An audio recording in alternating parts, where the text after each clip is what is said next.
to the audience. Yeah. Well, the comic was originally very much that way, where it's incredibly violent and offensive and edgy, and you kind of can't believe what's going on. But at the same time, it's done with a wink, because you're actually making comments about society and greed and public relations, and things are everything's sort of a show for these superheroes. Like they're literally, they have a public persona, and they have this stuff that they do back behind the scenes, which is not very on the up and up. So our job, like you said, was to make sort of not only the first thing you realize when you're listening that, oh, this is very violent or very intense, but then there has to be that underpinning of, yeah, it's a little quirky and funny too. Like there's, I can't give away, there's all these spoilers that you've seen that, that like you can't believe, like, oh my God, that person's dead now because of X.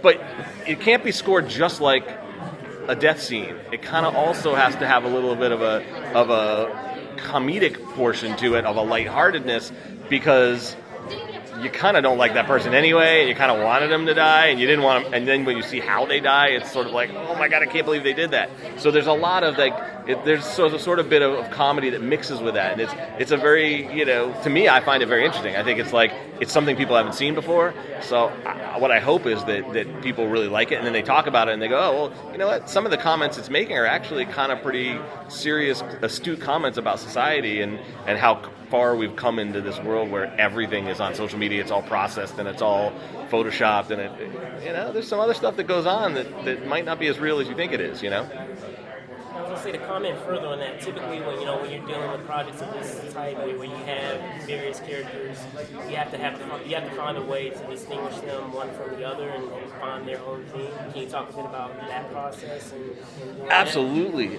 So one of the things that Eric Kripke created the show, and Seth Rogen, who's producing, who I work with on Sausage Party, one of the things they said was that they want to make sure that the boys' sound gives it a personality for them, which is not traditional superhero, which is the opposite, which is very garage band, very gritty.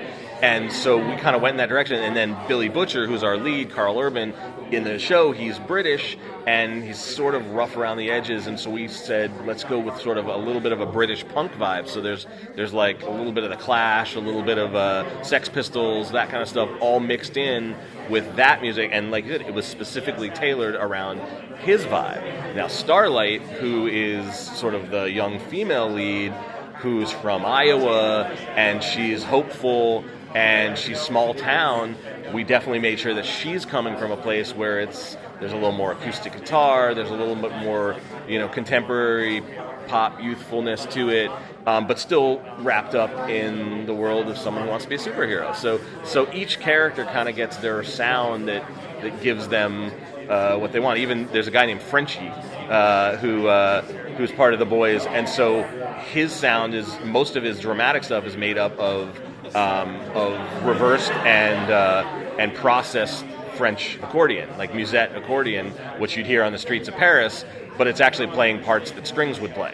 So we ended up using it and warping it to make it feel like it was something unique and original.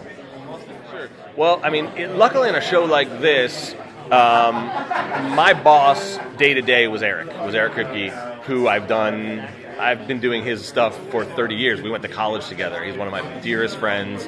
We were doing things for free together long ago, including Supernatural that you just saw, and Revolution and all these other things. So he's the boss, and he would tell me what he wants, and then Seth and Evan also at the beginning chimed in. But so I didn't have to deal with specific different directors along the way. Although I did deal with Dan Trachtenberg, who did the pilot, who's amazing, and he sort of set some of those things in motion too. But one of the things that we did at the very beginning to come up with this sound is actually sit in my studio in a room, and I'm not a great drummer, I'm not a great bass player. I play guitar as my main instrument. there's a lot of things I don't play. But we actually ended up finding that me and 3 other people who worked on the show with me, my assistant Dara, an amazing producer Matt Bowen, and Alex Bornstein, we all got together, and I would play drums, even though I'm not a good drummer, because it was supposed to sound dirty and gritty and messy. So it was and once Eric started hearing these things, he's like, yeah, that's the sound I'm looking for. I'm looking for that messiness, which of course was funny for me because I'm like, you sure you don't want to hire a better drummer? Because I kind of suck at this. But he's like, no, that's right, that's what we want. And okay, cool, and that kind of thing. So hopefully that's good what you're looking for. All right, good. Thanks so much. Thanks, guys. Good to see you.